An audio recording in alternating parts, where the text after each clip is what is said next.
Okay, and welcome to the next part of this tutorial.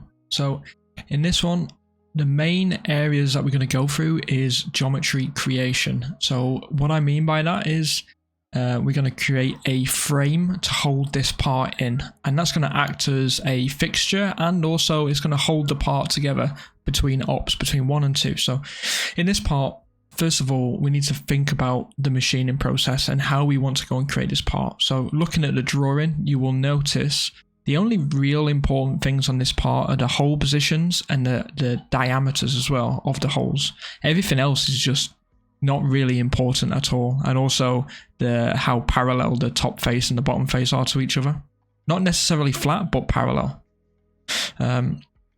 So there's a couple of ways that I would think about doing this. I think a more traditional approach to a part like this would be to, machine the first side, go down sort of past the depth of the part. So you go to sort of like this deep, you'd rough it out complete, you would mill the holes in, and then you would sort of maybe finish 2 of the holes, and you'd finish all of the holes probably, and then you could flip it over, hold it in some sort of a vise, and bolt it down. So you'd probably do it this way up to begin with, put these holes in, and then when you flip it over, then you can hold it down with bolts and stuff. But that way you'd have to use some sort of a fixture. So you'd have to design a fixture, you'd have to machine the fixture, which is going to be 2 ops. So you've got the whole designing part, you've got material costs, you've got you've got to think about doing maybe a drawing depending on what sort of company you're working for. Some companies would require drawings for all parts and stuff like that. So you potentially add in 4 or 5 processes to do a fixture. The way that I'm going to approach this part is I'm going to just build the fixture into the stock. So I'm going to show you what I mean by that. So my idea is I just need to machine halfway down this part, just past halfway, because we need to get a ball nose past this. So obviously this part needs to be finished from 2 sides on a 3-axis machine. So we need a ball nose to be able to come to this point here. So if we're going to be doing a let's say a 4mm ball nose, something like that. I'm not entirely sure what these rads are here, but I can just give that a quick look now. So if we turn off this, we go to analysis, check this out, hover over here. So it's a 3.2 radius. So a maximum would be a 6mm ball nose, but to be honest, I wouldn't recommend a 6mm. I'd recommend a 4, just to get some nice smooth motions in these corners. So if we're going to be using a 4mm ball nose, what that means is if we are able to finish half of this rad here, that means we need at least to go at least 2mm deeper. So I'm actually going to go like 2.5mm deeper. So I'm going to rough down. I'm probably going to rough all the way through just to give myself some clearance, but you would need at least 2.5mm clear. So I'm going to create some sort of a frame to hold this part. So what I'm envisioning is, a larger circle offset from this radius here. So I'll draw a circle from the center. So obviously, first of all, I need the square of the stock block. And then inside that square, I'm going to have a circle, which is going to be extruded through to clear the space underneath. And then I'm going to have 4 tabs coming off here. So I'm going to have a tab here, here, here, and here. And that means this part will be connected to the stock at those 4 locations. Here, and a tab here, a tab here, and a tab here. So looking at my stock, because this is what we need to get right first. So we have our stock here. There you can see the bounding part box, which is actually, we don't really need that, but we'll just hide it for now. So I need to make this slightly bigger, because as is, I wouldn't have enough space to create my tabs and still have enough space to hold on. So I'm going to want, when you start thinking about like clearances here, you just need to think about what sort of tool you want to put down there. So for example, a nice tool to rough down here and rough out this outside, it's probably going to be like, I don't know, a 4mm would be fine, maybe a 6mm. 6mm will probably be best. But if you're using a 6mm, it just means that this gap here would have to be, well, we could go 6mm, leaving a 4mm gap, and then rough out the majority with a 6, and then come in here and do a 4. So we're going to need a little bit more space. So I'm going to make this blank slightly bigger. And because of the last lesson, how we constrained it to the jaws, it should be really easy. So we go into the blank. See, you have 125, 125. So let's go. Let's try 135 and 135 like that. Okay. So now it's gone out nicely. Looks like we've got a bit of space there now. I'm not sure entirely how much we've got. Let's measure it. So let's do a measurement from this end face to this face. So we can see the minimum distance is 9.5. So if I wanted to leave a 6mm gap, it means there would only be 3.5mm there, which isn't ideal because, like we've mentioned previously, it could be a sawn billet. It might not be completely accurate. We need to allow that. So let's go a little bit more. Let's go 145 and 145.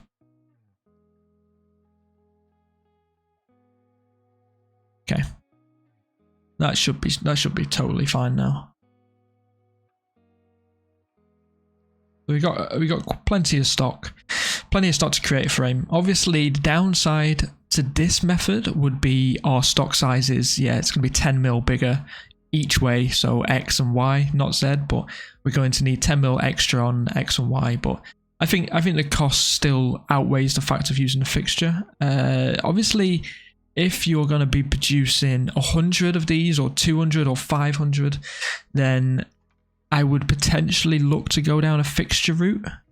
You'd have to weigh up the cost of how much extra does 10mm of stock cost over how much extra does it cost to make a fixture, and the programming ops required and the programmer's time and stuff like that. So something to bear in mind there. But I'm doing this because this is quite an interesting way, and it's going to teach you how to create a frame and stuff like that. Okay, so we have our stock. And what I'm going to do now is we're going to start creating our, let's call it, I would call it a frame. So we want to go into modeling. We are going to be creating a model, and we're going to turn this into a component too. I'm going to do a sketch on this top face. So I don't think we've looked at sketch yet, really, have we? So let me just give you a brief overview. So we have sketch here, the icon. And now it's asking what plane that we want to select it on. What plane do we want to start sketching from? So I could select this plane.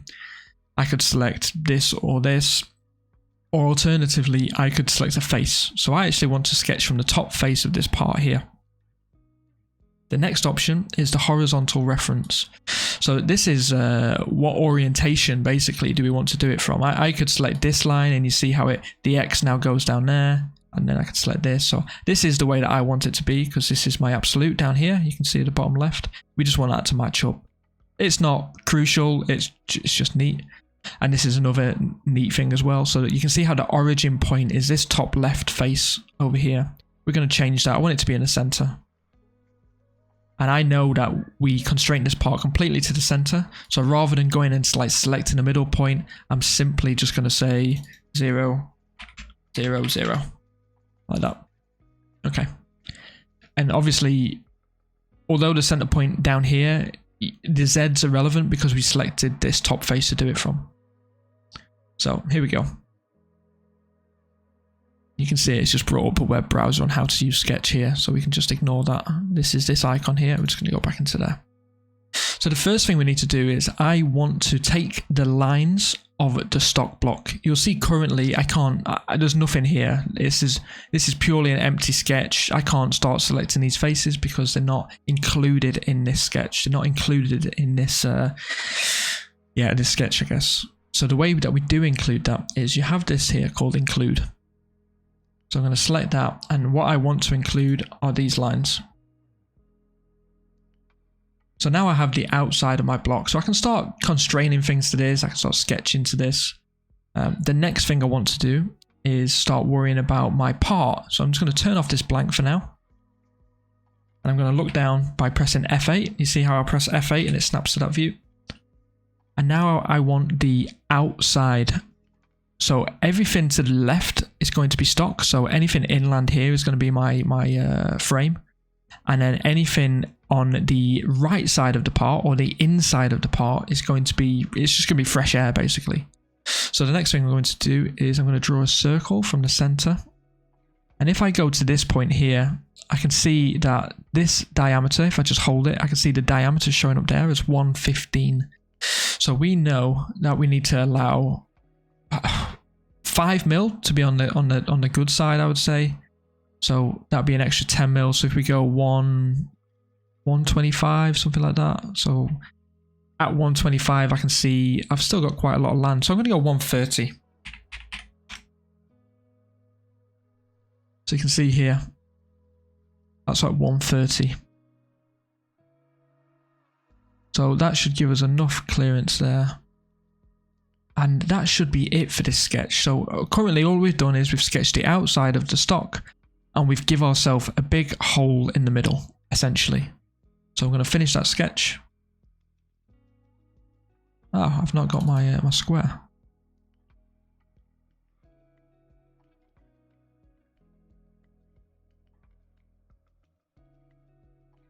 Okay, let me rather than including these, because I think include is basically just a reference. So you can see how when I press OK there, finish, it's not that outside edge isn't there. So rather than include, we're going to turn that back on, the stock block, and I'm going to hit this little drop down and I'm going to project them.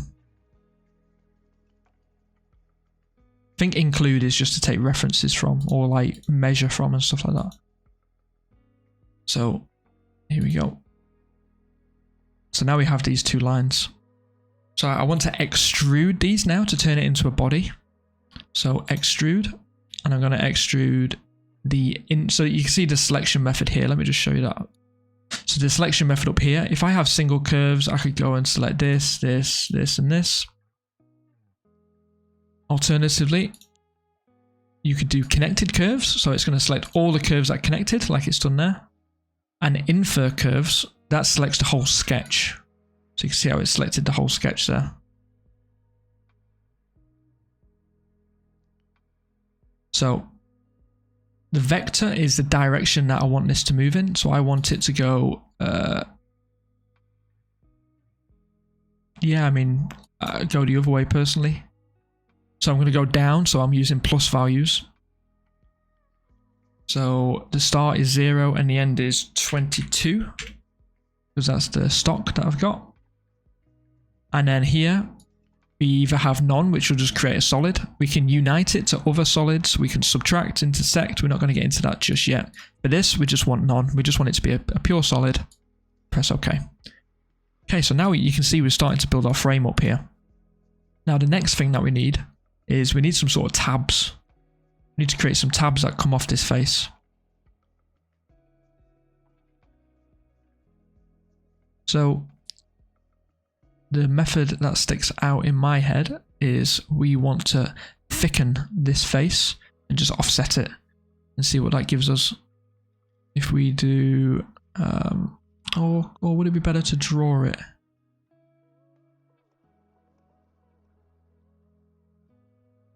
Just thinking. Do another sketch, I guess. Let's do that. Let's do another sketch. We'll do another sketch on the top face again. And now we turn off the stock. And if we project this face again here, and we'll do the same over here, and here, and here. Okay. Now we look down in F8. Then the next thing I'll want to do is we just want to draw some lines off there, I think.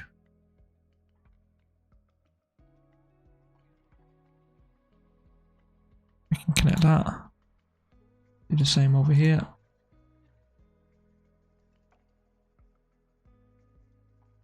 Yeah.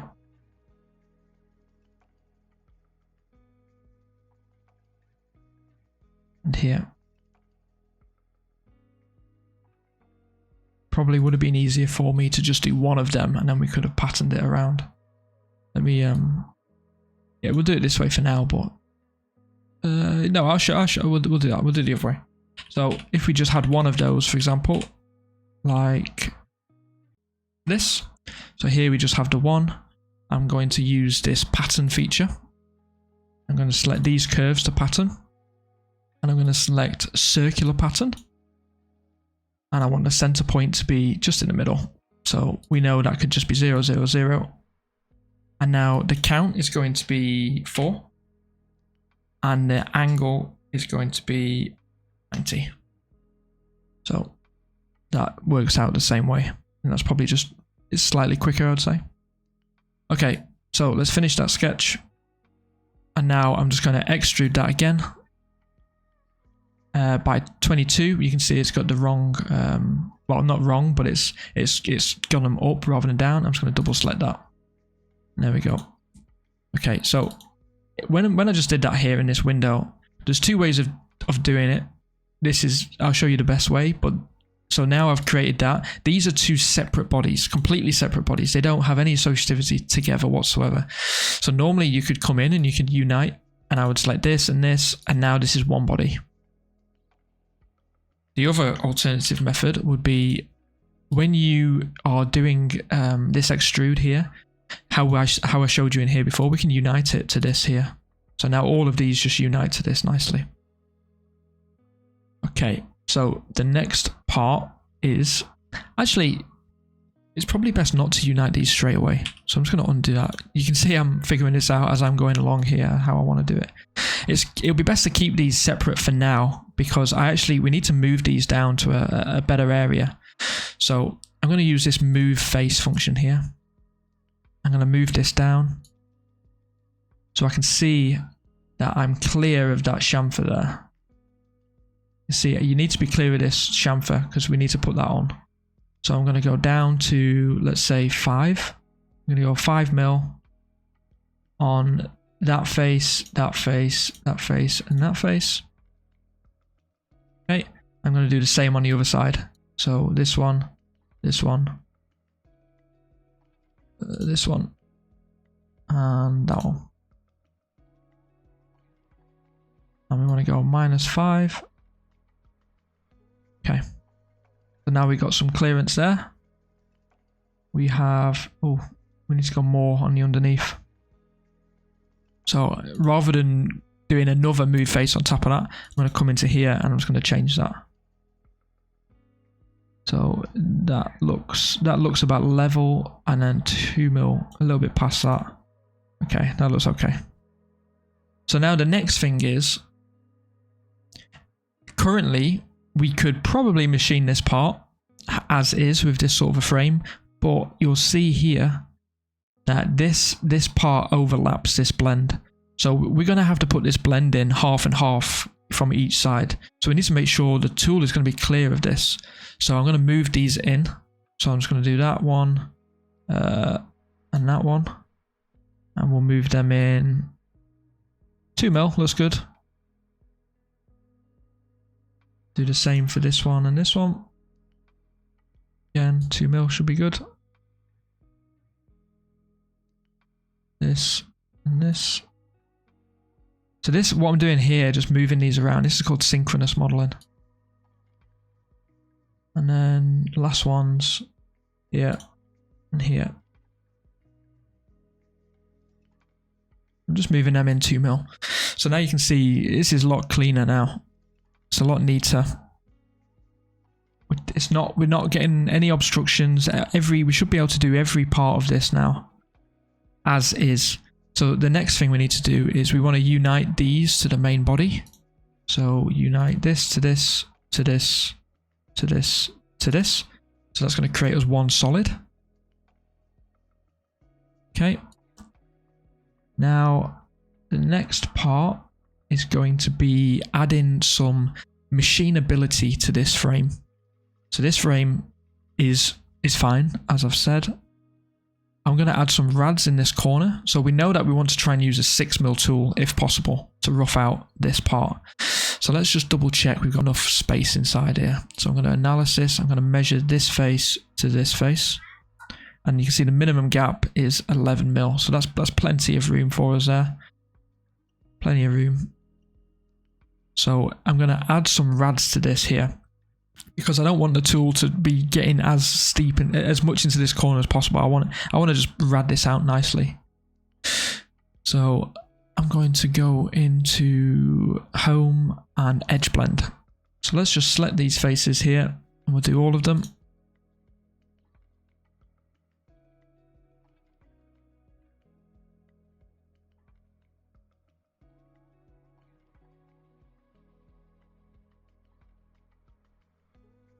Okay, and now I'm just going to drag it and just see what looks okay. We don't want to go too far. Obviously it needs to be above 3, which would be 6 mil, but if you're going to add a 3 mil rad, there's no point, because the toolpath would just figure that out for you and would put a 3 mil rad there. So we want to go bigger. We want to go like 5, see how that looks. So when I look at 5, I'm just starting to think, would that obstruct anything else at all? And I don't think it would. So that looks okay now.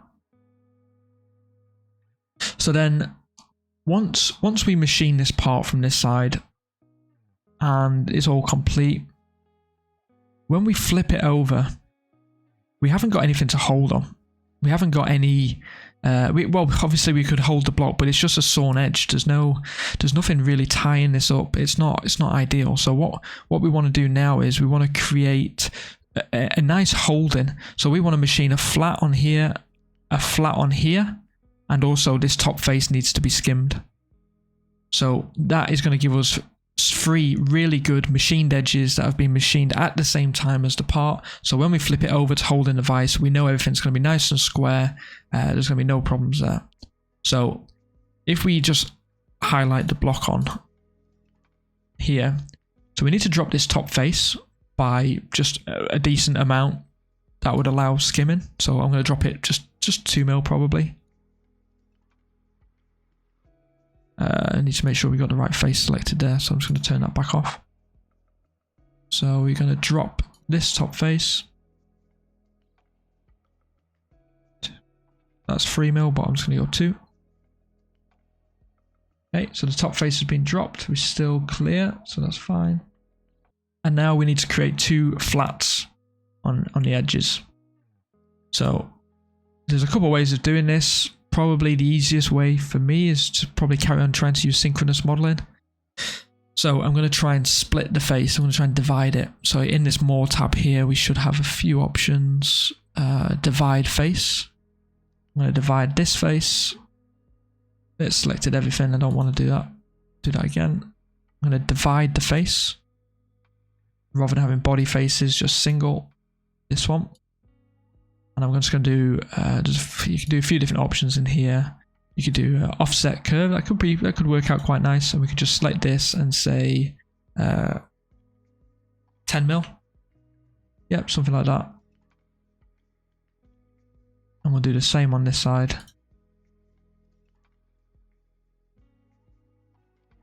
10 mil. And now hopefully we should be able to move this top edge in separately. And we'll just take... Oh, we're struggling to do that. Yeah.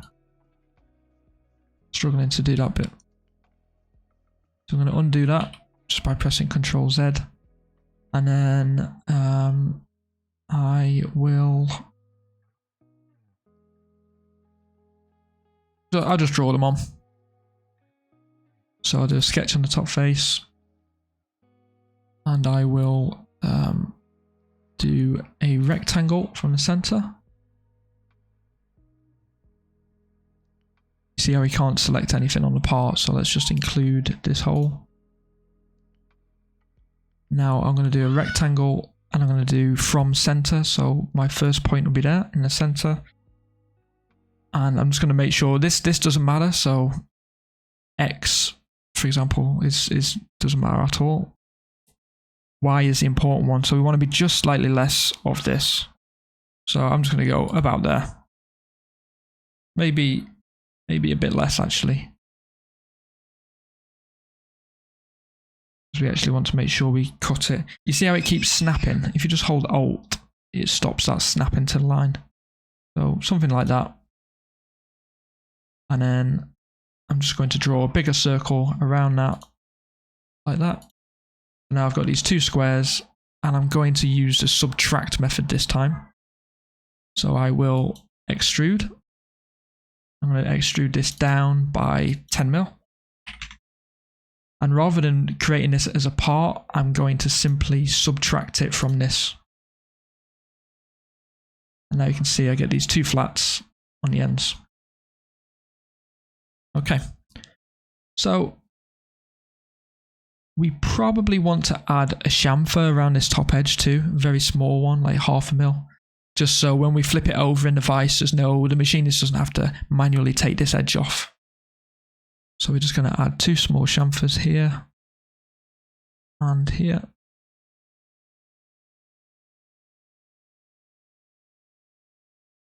And now that should be complete. So you might be asking, well, why don't we just chamfer around the whole outside? And that's because we don't want to create too much work in this frame because it's inevitably going to be thrown in the bin. But the reason why adding small things like this and these rads it improves the machining and improves the process. So now when we flip this part over and it goes in a vise, we don't have to worry about sharp edges here. Yeah, that's basically it. So now we have a nice top face which has been skimmed. We have a nice sort of hole in edges to make everything nice and square. The next part is all of this stuff that we've just done. You see how it's created the history in the tree here. I'm going to right click and I'm going to add all of this to a feature group. This just is a nice group that keeps all of your model history nice and neat. So I'm going to call this frame design. Now it's all nicely packed away in this here called frame design. The next part is I'm going to create this as a component. So whenever I create any sort of fixture or frame like this, I always create it as a component, and it makes things a lot easier in the future, especially moving things around. And yeah, it's a neat way of working. This isn't an essential step, but I think it's a neat way. So I'm going to go ahead and create this as a new component. The component name is going to be the part name, so part_3-op10, and then I'm going to call it frame. Original, absolute. And I'm going to go and select that. Okay, so that should go and save that. Okay, and now if I just hit save, it should go and save that part for me wherever I want it to be.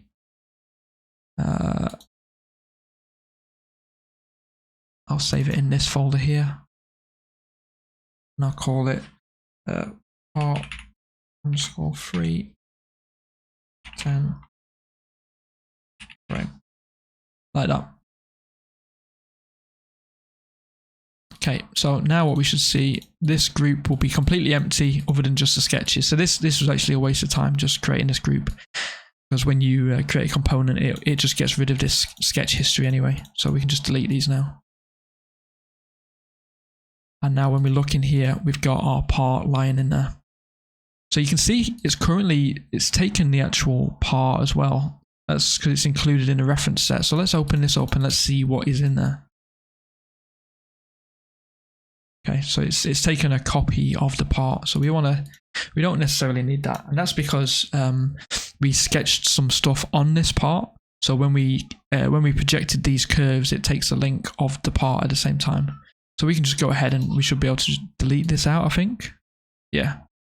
And now it's not associative to the part. Be careful when doing this in the future. A lot of the times you'll just want to disinclude it from the reference set. So here you've got reference sets, and you could just unclick it from the reference set and you won't see it there.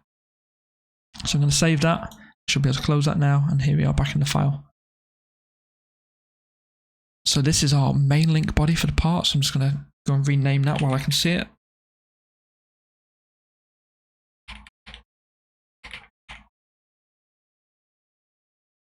And then we'll also have in here our frame. I'm just going to give that a different color. keep things neat. But you can see it's also got the stock actually in there, so let's get rid of that.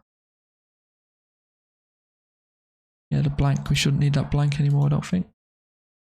Okay, so there's a bit of associativity going on with the blank, so this is where I was saying before, be careful when deleting stuff. So what we'll do instead is we'll turn that on, we'll go into reference sets, and we'll hide it from there. So I've just shift clicked it, so now there's only one thing, which is the part. I'll resave that, come back. So now in my part here, yeah, so now we've only got the frame. It's going to give that a different color. So display, edit object, some sort of paley green. This one maybe? That's okay. Obviously colors are personal preference. I don't even necessarily like these colors, but there you go. Okay, so another quick tip actually is you see this tessellation here, like these straight lines. If you go into your visualization settings, visualization preferences, under the accuracy part, just turn these right up. You won't have any problems turning them right up unless you're doing some like really detailed stuff. So now you'll see our part is completely smooth, but the frame stays like that because it's an extra component and it won't be fully loaded. But that's fine because it saves time. It saves space. Oh look, we've lost a tab somewhere.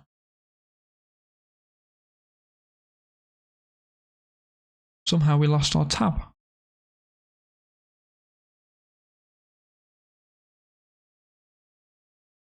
Let me go and add that again. Add an arc. Okay, and there we go, it's come back. That's funny. Resave that. Okay. So that looks good now. So now I believe that's all the geometry creation done. So a question that I would get a lot would be if we go back to manufacturing, is the geometry layout here. So for example, we're going to need to do some more stuff to this geometry. The only thing we need to do really to this part is I want to split it in half, because that's going to give me two halves of it, which gives me some nice selection. It will aid me in selection when I come to surfacing, because currently if I select this face, for example, it's going to do the whole thing all the way around. So let's get our group set up here. So our MCS mill, that should be correct in the middle because we set that before. Our workpiece. So I'm going to change this around a little bit. So my top level, I'm going to have as my blank. So my part blank. So I'm going to delete out my part out of here for now. So in here, I only want the blank, which is saying it's not selected. I think it's because, let's just reselect it, turn that back on. There we go.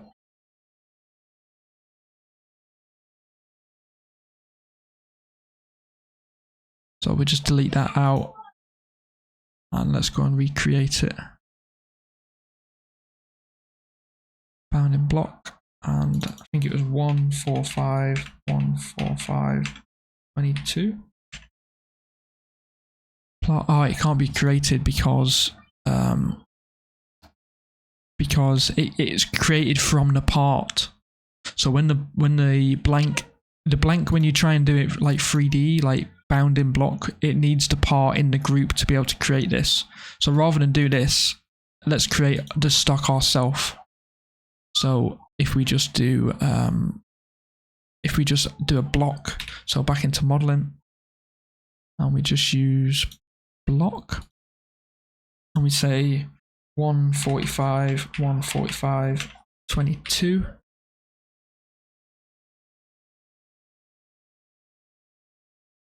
And then the middle point would be from this point here, because it works from the bottom left point normally. Let's see what that looks like. Yeah, that looks okay. So now we have this block stock. So our frame design there.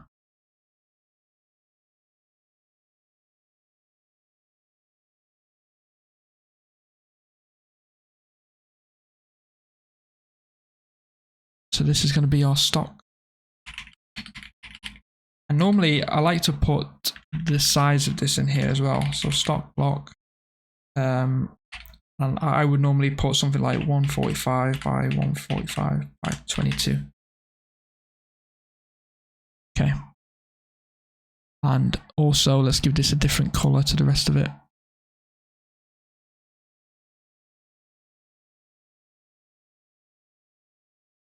And make it translucent, like so. Okay.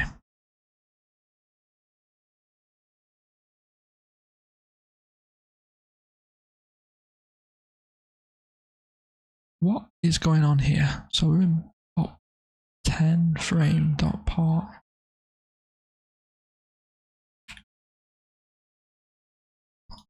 Okay. Right, so let's go back to manufacturing. So now in the blank, we should be able to go and select this part that we just created here. It's not a part, it's just a blank, a block that we did, wasn't it? So we can now select that as geometry. So now the top level is our part, is our blank, sorry.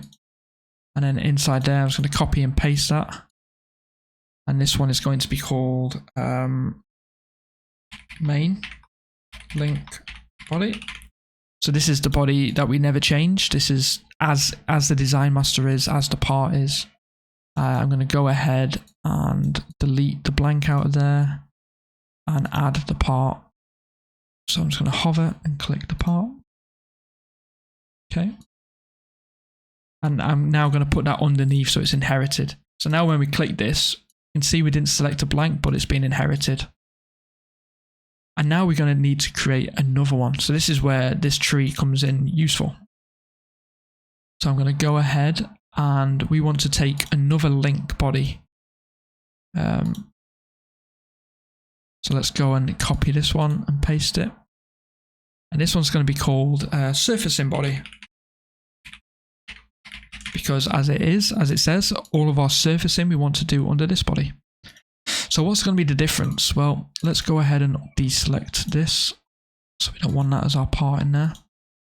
And now we want to go and take another link of our design master. So let's make sure that's on the screen, which it is.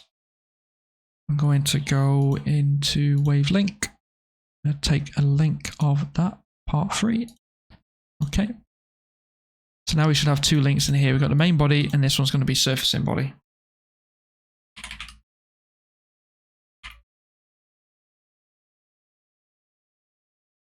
Let's make that better. Surfacing body. Okay. So the difference here would be, first of all, let's just give it a quick different color. I don't know, something purpley. And we can turn off our main link because we want to make sure we don't do any changes to this one. So now I only have this one on the screen. Turn that off. Okay.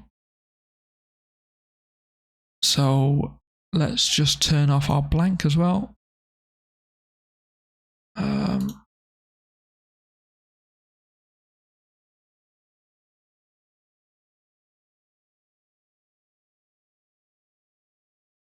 Oh, the blank is being set. The blank was created in there, that's why. Let's open that. So here's the block. I don't know how I created it in there, but we don't want that. We don't want to keep it in there. So now it's probably dropped our blank out of here. So I just have to go and recreate that. We want the blank to live inside this main file, not the frame. So we want to block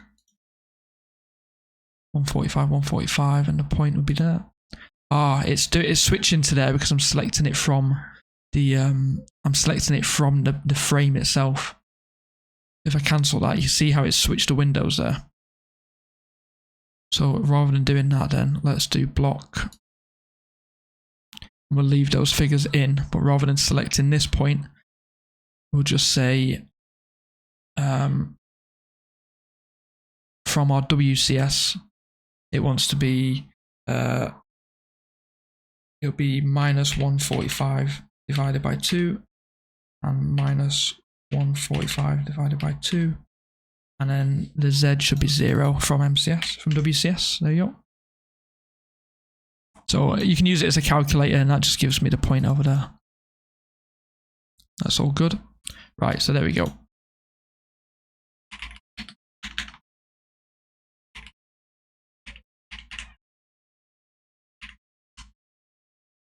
Okay. Just going to change the color of that. Make it red again. Translucent, and just update it in the geometry T. So switch back to manufacturing, Control Alt and M. Update that here. Okay, so now we go. That's better. So that's try not to select it from the frame itself, because it will go and create it in that frame file. So let's turn off that blank now then. Right, so we basically want to split this part in half.